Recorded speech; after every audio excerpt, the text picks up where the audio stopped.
तो मैथ्स में क्या होता है कि कभी कभी कम बॉल रहता है और हमें ज़्यादा रन बनाना होता है। तो देखिए मान लीजिए 6 बॉल है और हमें 20 रन या 22 रन बनाना होता है किसी खिलाड़ी को। ठीक, तो खिलाड़ी क्या करता है कि वो हर एक गेंदा को हिट करता है, हर एक गेंदा को हिट करता है ताकि वो 22 नंबर तक ही बनाते हैं। और टाइम टेबल बना भी लेते हैं तो उनसे फॉलो नहीं होता है, वो कल पर टाल देते हैं, कल कर लूँगा, परसों कर लूँगा, तरसों कर लूँगा, और इसी तरह वो एक दिन पिछड़ जाते हैं। यानी कि जो एकदम नूब स्टूडेंट है उन श्रेणी में आने लगते हैं। वो अच्छे थे, वो टालने की वजह से पिछड़ गए हैं। तो टाइम टेबल बना लिए हैं तो उसको फॉलो कीजिए। जितना घंटा का बनाए हैं, 8 घंटा का बनाए हैं, 8 घंटा आपको फॉलो करना होगा, 8 घंटा आपको मेहनत करना होगा बोर्ड परीक्षा में। गुड मॉर्निंग स्टूडेंट, तो कैसे हैं आप सभी लोग? मुझे आशा है कि आप बहुत बढ़िया होंगे और अपने बोर्ड परीक्षा की तैयारी बहुत बेहतरीन तरीक़ा से और लगन के साथ कर रहे होंगे। आज की इस नए वीडियो में हम आपके साथ शेयर करने वाले हैं कि कम समय में ज़्यादा नंबर कैसे लाएं, यानी कि कम समय में ज़्यादा नंबर हम लोग कैसे अचीव कर सकते हैं। देखिए सबसे पहले मैं आपको बता दूं कि जैसे ही हमारा नवंबर चालू होगा और इस नवंबर बीतेगा तो छात्रों के मन में एक अजीब सी फीलिंग आएगी, अजीब सी सीरियस होंगे और अजीब से उनकी धड़कनें तेज हो जाएगी कि इतने कम समय में हम पूरे सिलेबस को कैसे कवर करें। देखिए कुछ छात्र छात्राएँ कुछ तैयारी कर चुके हैं और कुछ तैयारी कर रहे हैं, और अब तक जो कुछ भी तैयारी नहीं किए हैं तो उनके लिए जो वीडियो है काफ़ी इम्पोर्टेंट है और बहुत ख़ास होने वाला है। इसमें आपको बताए जाएंगे टॉपर टिप्स के कुछ तरीके और कुछ महत्वपूर्ण बातें जिसको अगर आप फॉलो कर लेते हैं तो बोर्ड परीक्षा में आपके अच्छे खासे परसेंटेज जरूर प्राप्त होंगे। तो चलिए इसी के साथ मैं वीडियो को प्रारंभ करता हूं। आप लोग वीडियो को शुरू से लेकर अंत तक देखने का प्रयास जरूर कीजिएगा। तो सबसे पहले मैं आपको बता दूं कि देखिए क्या होता है कि हमारे पास अभी कम समय है, यानी कि 90 दिन बचा रहता है नवंबर से। उसके बाद इतने कम समय में हमें इतने बड़े सिलेबस का तैयारी करना होता है बोर्ड परीक्षा के लिए।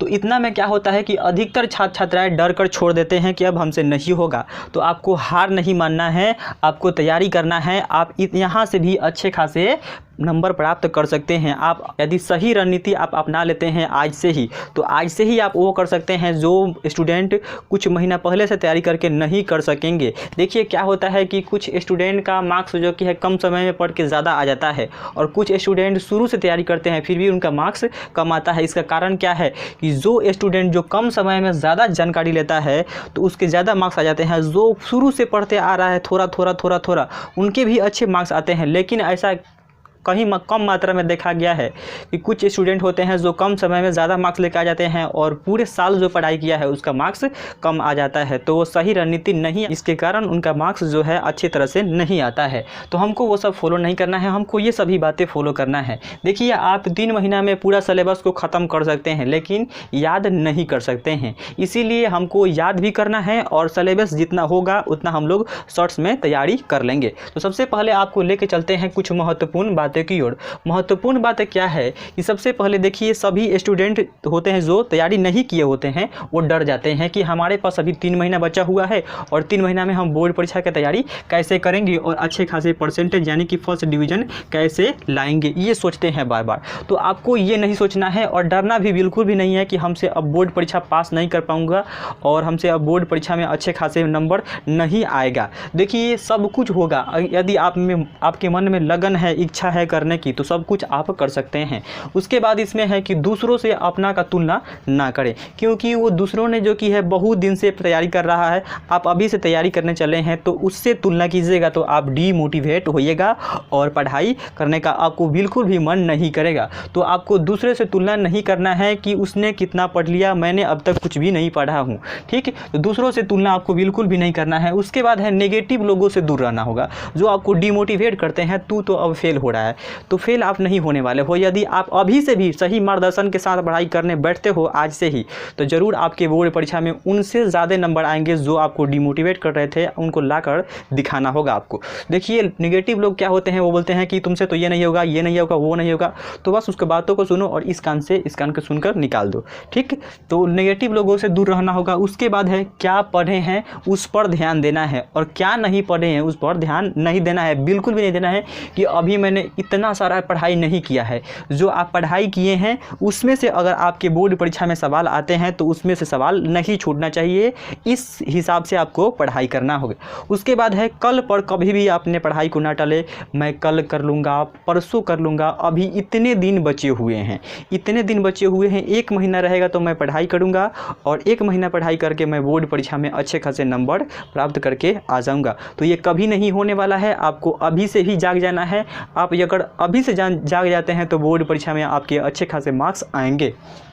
उसके बाद है मन में रहना चाहिए कि हमें मेहनत ज़रूर करूँगा और मेहनत करके बोर्ड परीक्षा में अच्छे खासे नंबर लाऊंगा, फर्स्ट डिवीज़न में वो भी अच्छे परसेंटेज के साथ लाऊंगा। देखिए कभी कभी क्या होता है कि आप मैच देखे होंगे, तो मैच में क्या होता है कि कभी कभी कम बॉल रहता है और हमें ज़्यादा रन बनाना होता है। तो देखिए एक मान लीजिए 6 बॉल है और हमें 20 रन या 22 रन बनाना होता है किसी खिलाड़ी को, ठीक। तो खिलाड़ी क्या करता है कि वो हर एक गेंदा को हिट करता है, हर एक गेंदा को हिट करता है ताकि वो 22 नंबर तक पहुंच सके और जीत हासिल कर सके।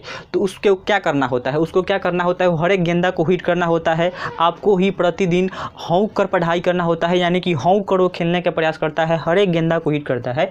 ठीक उसी प्रकार आपको प्रत्येक दिन अच्छे से 8 या 9 घंटा एकदम डेली रूटीन के साथ पढ़ाई करना होगा, वो भी टाइम टेबल के साथ। तो चलिए देखते हैं इस तालिका में कौन कौन से बातें बताई गई है। यदि आप इसको फॉलो करते हैं तो ज़रूर आपके बोर्ड परीक्षा में अच्छे खासे नंबर प्राप्त होंगे। पहला बात है इसमें है कि टाइम टेबल बनाकर हमको पढ़ाई करना चाहिए। देखिए अधिकतर स्टूडेंट जो होते हैं वो टाइम टेबल नहीं बनाते हैं, और टाइम टेबल बना भी लेते हैं तो उनसे फॉलो नहीं होता है, वो कल पर टाल देते हैं, कल कर लूँगा, परसों कर लूँगा, तरसों कर लूँगा, और इसी तरह वो एक दिन पिछड़ जाते हैं। यानी कि जो एकदम नूब स्टूडेंट है उन श्रेणी में आने लगते हैं, वो अच्छे थे वो टालने की वजह से पिछड़ गए हैं। तो टाइम टेबल बना लिए हैं तो उसको फॉलो कीजिए। जितना घंटा का बनाए हैं, 8 घंटा का बनाए हैं, 8 घंटा आपको फॉलो करना होगा, 8 घंटा आपको मेहनत करना होगा बोर्ड परीक्षा में अच्छे खासे नंबर लाने हेतु। उसके बाद है बोर्ड के पैटर्न के हिसाब से हम लोग हमेशा तैयारी करना चाहिए।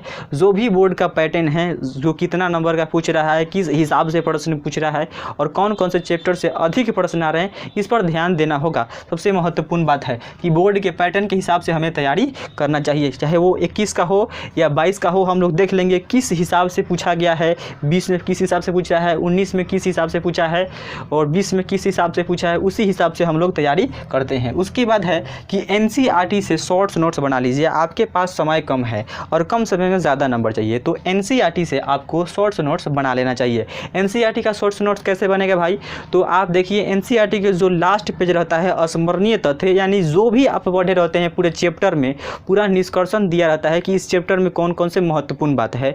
तो यदि वो 2 पेज का रहता है या कभी कभी 1 पेज का रहता है, प्राइवेट बुक से ले सकते हैं, और एनसीईआरटी बुक तो आपका बेटर बुक है, तो उसको आपको लेकर शॉर्ट्स नोट्स बना लेना है और उसी को बार बार अध्ययन करना है। ज़्यादा हमें पीएचडी करने की ज़रूरत नहीं है, क्योंकि हमारे पास अभी समय कम है और हमें कम समय में ज़्यादा नंबर चाहिए। शॉर्ट्स नोट्स बन गया। उसके बाद क्वेश्चन बैंक, जिस स्टूडेंट के पास क्वेश्चन बैंक नहीं है वो क्वेश्चन बैंक आवश्यक ले सकते हैं। यदि आप क्वेश्चन बैंक को पूरा अच्छी तरह से पढ़ लेते हैं तो क्वेश्चन बैंक में इतना पावर है कि वो फर्स्ट डिवीजन तक आपको पहुंचा देगा। 10 साल 11 साल का क्वेश्चन है, यानी कहाँ से पूछेगा, यदि आप उसको अच्छा तरह से पढ़ लेते हैं तो एकदम फर्स्ट डिवीजन आपका तय है। उसके बाद है इसमें कि पहले हम लोग शॉर्ट्स नोट्स का रिवीजन करेंगे। जो भी आप एनसीईआरटी से शॉर्ट्स नोट बनाइएगा उसका आप लोग रिवीजन कर लीजिएगा। रिवीजन जब हो जाएगा तो चलिएगा अब जो क्वेश्चन बैंक से आप VVI प्रश्न सेलेक्ट किए होंगे उसका फर्स्ट टारगेट रखिए कि फर्स्ट टारगेट में हम ऑब्जेक्टिव करेंगे किसी सब्जेक्ट का, और दूसरा टारगेट रखिए, दूसरा टारगेट में हम सब्जेक्टिव करेंगे किसी सोशल साइंस का हो गया या साइंस हो गया या मैथमेटिक्स हो गया। उसके बाद है कि सब विषय पर बराबर टाइम देना होगा। क्या होता है कि कोई स्टूडेंट होता है कि वो जिसको अधिक अच्छा यानी अधिक पसंद आने वाला विषय होता है तो उसको बहुत अच्छी तरीक़ा से पढ़ता है। जैसे कि हो गया सोशल साइंस। सोशल साइंस सभी स्टूडेंट नज़रअंदाज कर देते हैं कि इसमें 5 बुकें हैं और बहुत मेहनत करना होता है हमें 80 नंबर के लिए, ठीक है, तो इसको छोड़ देते हैं। इसी कारण से उनका रिजल्ट जो है बेहतर नहीं आता है। इसीलिए मैं सभी स्टूडेंट से निवेदन करता हूँ कि सभी स्टूडेंट अब जितने भी आपके 6 सिलेबस हैं, 6 सब्जेक्ट हैं, 6 सब्जेक्ट को बारी बारी से बराबर समय देने का प्रयास करना है। जो अच्छा है उसको थोड़ा कम समय देंगे, क्योंकि जो आपका सब्जेक्ट अच्छा है उसमें आप अच्छा करेंगे, लेकिन जो कमज़ोर है उसको आप नहीं करते हैं तो वही आपको डुबा देगा। इसीलिए सभी पर हमें विशेष ध्यान देना होगा, चाहे वो मैथमेटिक्स हो, चाहे वो हिंदी हो, चाहे वो अंग्रेज़ी हो, चाहे वो सोशल साइंस हो या साइंस हो, सभी का हम लोग बराबर लेके चलेंगे, तभी आपके बोर्ड परीक्षा में अच्छे खासे नंबर आएंगे, यानी कि फर्स्ट डिवीज़न तक आप पहुंच पाएंगे कम समय में। तो मैं आशा करता हूं आपको वीडियो बहुत पसंद आया होगा। अगर वीडियो पसंद आया है तो वीडियो को like and share and subscribe करना नहीं भूलिएगा और इसका स्क्रीनशॉट ले लीजिए।